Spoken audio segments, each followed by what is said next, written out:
So yan mga kasimang, andito po tayo sa tabing dagat at pinapanood po natin si Kakuto. Nililikaw niya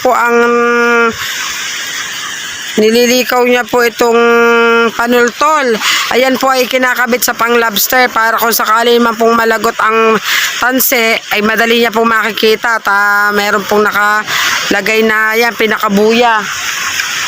Yan mga kasimang, yan po ang ginagawa niya sa araw-araw. Pagdating niya po ay magtataytay, tapos sa hapon po ay lilikawin naman niya ulit siyang ginamit niyang tanse. Yan mga kasimang.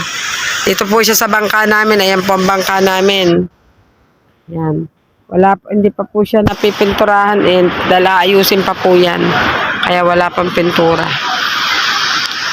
Yan. Inaayos niya po yung tanse mga kasimang.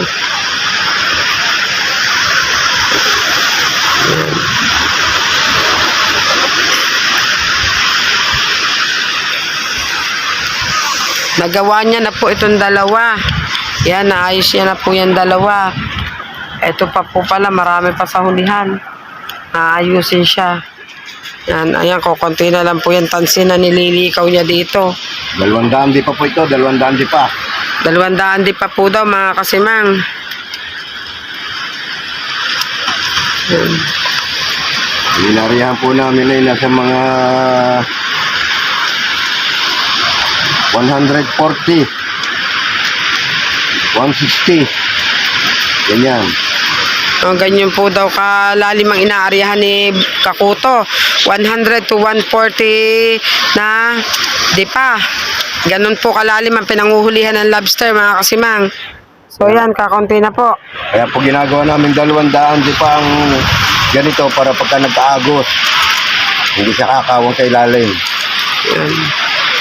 Kaya po daw ginagawa niyang 200 di pa para kung sakalin man pong magkaroon ng agos ay hindi po kakawang ang kanyang panghuli ng lobster mga kasimang. Yan.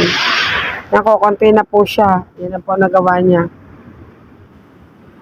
Yan po, meron pa po sa likod. Ito naman po yung mga ginagamit niya. Yan, ito po yung mga bandera ng Pilipinas. Hindi. Bandera po yan mga kasimang. Ilang piraso rin po yan na may kasamang buya. Dahil dyan po niya itinatali yung nililikaw niya. Iiwanan niya po yung pagkatali niya po nung nililikaw niyang tansit. Yan, itatali niya po ito yan dyan.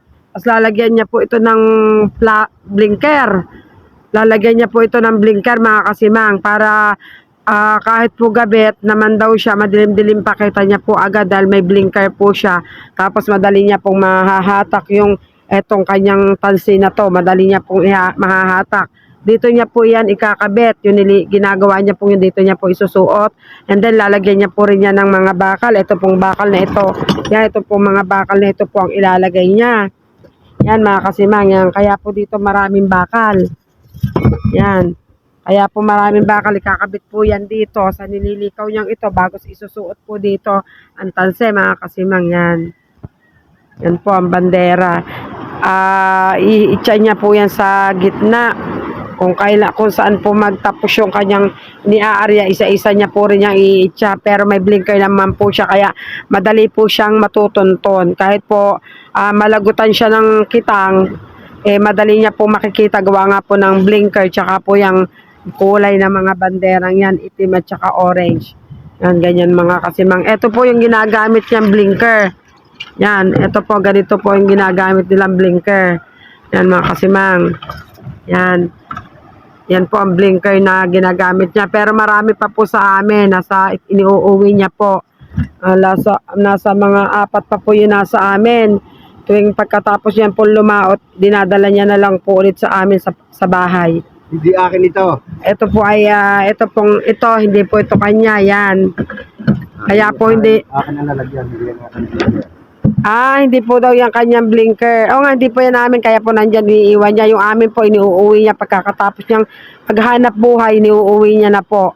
Yan, dadalhin niya na po yung bandera sa isang bangka, iniwan lang po pala. Ito po yung amin, yan, dyan niya po ilalagay yung mga blinker na yan. Bali, 3 piraso lang po pa lang sa amin.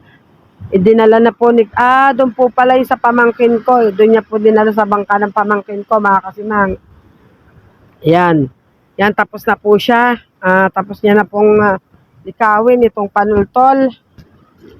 Mamaya po hahakutin niya na po dito sa bangka ang kitang namin, yung pinainan ko po kanina, mga kasimang. Yan.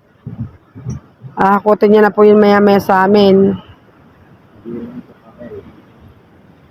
Yan, maganda na po ang dagat, mga kasimang. Kitang-kita na po ang Fortune Island. Yan, kasimang, yan. Yan po ang Fortune Island. Kitang-kita na. Sobrang linaw na po ng laot. Masarap na pong maghanap buhay pag ganito. Kaya nga lang po, minsan pag ating gabi na lakas po ang hangin. Kaya minsan kahit anong ganda po ng alon sa umaga, sa hapon, at kahit po anong ganda ng liwanag ng langit, pagdating po ng gabi, pwede po yung dumilim ng magkadilim-dilim dahil hindi na po makikita yung mga bundok. Sila po ay nag-aarya ng pang-lobster basta kita po yung mga bundok dahil doon po sila nakuha ng dinada. Ang tawag po nila doon ay dahil. Halimbawa po yung Fortune Island, ayan po ang palatandaan nila kung saan sila babagsak ng pang-lobster. Kasi ganun po ang ginagawa nila. Kaya po once na dumilim na yung laot, tapos lumakas pa po yung hangin, hindi na po sila makapalaot dahil hindi po nila matatandaan kung saan daw nila ibabagsak yung mga tanse. At baka po pag nagkamali, uuwi po talagang sobrang lugi. So yan ayan mga kasimang, sa isang araw po mag-iikot kami ni Kakuto dyan sa mga resort na yan. Hindi ko na po maisumsobra. Kaya kita nyo po yung bundok na yan, yung bundok na po yan, yung mga tanaw nyo pong bahay-bahay dyan sa tuktok na yan, mga resort po yan mga kasimang. Hanggang doon po sa dulong yon, dulo ng Punta Puego. Yan, dulo ng ulo ni Boss Kakuto ang nakikita natin mga kasimang. Yan hanggang dulo po kita nyo po yan, dulong yan, hanggang dyan po, resort po yan na pagkagaganda. Kaya pagka hindi na po ganyan ang alon, at hindi na po malakas ang hangin, sinabi ko nga po na magbablog po kami dyan. Ipakikita ko po sa inyo ang lahat ng magaganda dyang resort. At kung kani-kanino, meron pa po dyan mga may-ari ay artista, mga kasimang. Yan. Magaganda po ang resort dyan. Mapupuntahan din po natin yan once na kumalma na ang hangin at ang dagat, mga kasimang. Yan po, meron pong barkong nadaan. Hindi ko po alam kung pa Mindoro ba ito o pa Manila. Yan, barko po yan. Yan po naman ang Fortune Island. Yan. Yun naman po yan, kung mapapansin nyo po, meron pong isang bundok na nakahiwalay sa bundok ng Punta Puego. Ayan po ang Twin Island. Kung titingnan nyo po ay mag-iisang bundok. Hindi po mga kasimang, dalawa po yan. Pag nilapitan nyo po siya, dalawa yan, magkahiwalay po yan. Dalawang bundok na magkahiwalay, kaya maliit po siya. Kung titingnan lang po sa ganito kalalayo ay isa lang po siya, pero ang ganda po yan. Diyan din po napunta ang ibang turista. Naliligo po sila dyan sa Twin Island na yan. Yan, ganda po niyan mga kasimang. Mararating po din natin yan mga kasimang once na humina na ang hangin. Kasi takot din po ako sumakay sa bangka pag ganyan po ang alon. Dahil baka po mabaliktad ang bangka namin ay hindi po ako marunong lumangoy mga kasimang. Yan. Ganda po ng dagat. Yan, ang ganda po rin ng mga ulap. Yun naman po ang ulap. Talaga po kaganda. Tumago na po ang araw. Yan mga kasimang. Yan.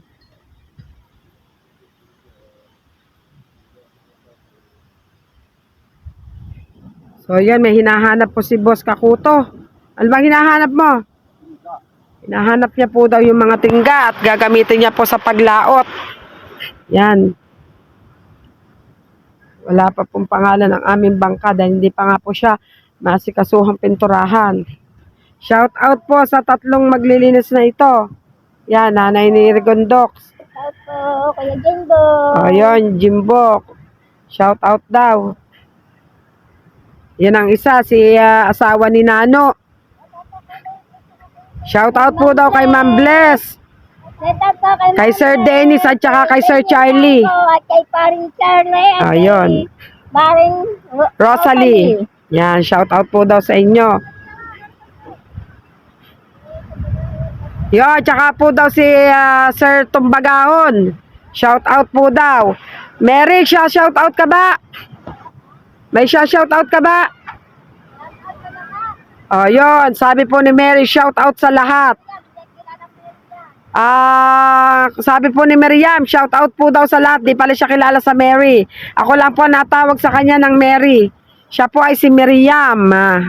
Miriam Kapiket, mga kasimang.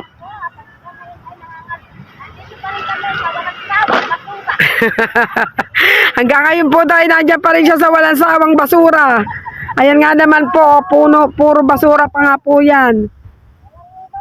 Walang umay na basura nga naman. Maghapon na po sila dyan 3. Ay kahit po maghapon na sila, ay hindi pa rin po maubos-ubos. Ayan. Gando, masasakit na po daw ang katawan nila. Mga kasimang.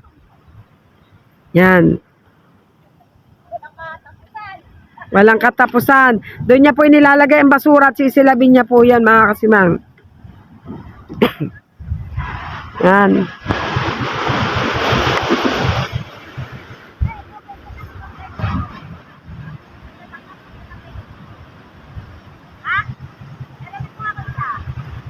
Kunin mo mamaya. Oo So, ayan mga kasimang, paanda rin po ata ni Boss Alfred ang aming makina. Tingnan po natin. Yan po ang aming makina, mga kasimang. Yan.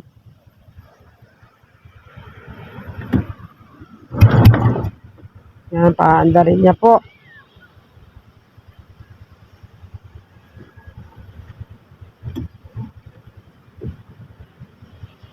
Ang hirap pong hatakin, mga kasimang. Yun, hindi pa rin po niya mapandar. Nahihirapan po siya magbatak, mga kasimang. So, ako po lang ay, yan. Yan.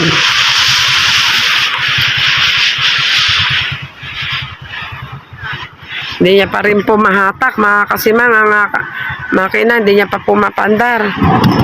Yan. Ayaw agad umandar ng aming makina.